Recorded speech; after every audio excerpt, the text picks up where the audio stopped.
Rice సోదరులందరికీ నమస్కారం. నేను మీ హరీష్. ఈరోజు చూడండి, కుందిర్పి మండలం కరిగానపల్లి గ్రామం యువ రైతు అనిల్ తోటలో ఉన్నాం. చూడండి, ఈయన ఎకరంలో సాగు చేసిన టమోటా అయితే చూడండి, స్టేకింగ్ విధానం మొత్తం ఎకరాకి స్టేకింగ్ విధానంలో దాదాపుగా 1500 కర్రలు బాతుకొని స్టేకింగ్ విధానంలో వ్యవసాయం చేస్తున్నాడు. ప్రజెంట్ అయితే టమోటా సాగు చేస్తున్నాడు అండి. ఎకరంలో 10,000 పైరుతో స్టార్ట్ చేసినాడు. చూడండి, గ్రోతింగ్ అయితే సూపర్గా ఉంది. ఏమంటే గత వారం రోజుల నుంచి కురుస్తున్న వర్షానికైతే మచ్చలు ఎక్కువగా పొంగుతున్నాయి. దానికి ఏ స్ప్రే కొడితే బాగుంటుందని మమ్మల్ని అయితే అడిగినాడు.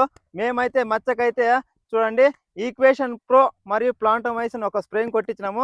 దాని తర్వాత స్కోరు మరియు M45 రెండు కొట్టించినామండి. స్కోరు మరియు M45 ఒక స్ప్రేయింగ్, ఈక్వేషన్ ప్రో మరియు ప్లాంటోమైసిన్ ఒక spraying. Equation pro 1 ml dosage అండి. ప్లాంటోమైసిన్ అనేది 1 గ్రామ్ డోసేజ్ అండి. అదే M45 అయితే 2 గ్రామ్ డోసేజ్, స్కోర్ అయితే 1 ml డోసేజ్. చూడండి ఎంత గ్రోతింగ్ వచ్చేస్తుందో. దీంతో పాటుగా మనం అయితే ఒకసారి దోమకి మరియు ఊజి ఎక్కువగా ఉంది.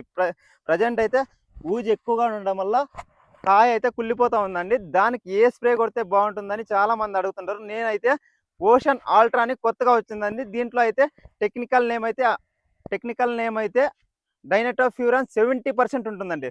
మామూలు ఓషన్ పిఐ కంపెనీ ఓషన్ ఉంటుంది, అది 20% డైనటోఫ్యూరాన్ టెక్నికల్ ఉంటుందని. దీంట్లో అయితే ఓషన్ ఆల్ట్రా అని 70%, అంటే 1 2 త్రిబుల్ అండి మందు అయితే. దీన్ని ఎకరాకి 30 గ్రాములతో స్ప్రే చేస్తే గ్రోతింగ్ అయితే బాగా వచ్చేస్తుంది. దాంతోపాటుగా ఊజి కంట్రోల్ అవుతుంది, దోమ కంట్రోల్ అవుతుంది. దానికి మిక్సింగ్ డెసిజన్ వేసుకోవాలండి.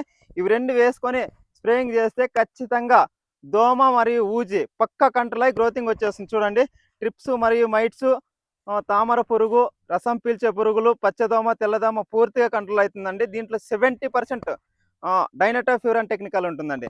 ఇది ఓషన్ ఆల్ట్రా అండి. ఇది కొట్టడం వల్ల దోమ అయితే పూర్తిగా కంట్రోల్ అవుతుందండి.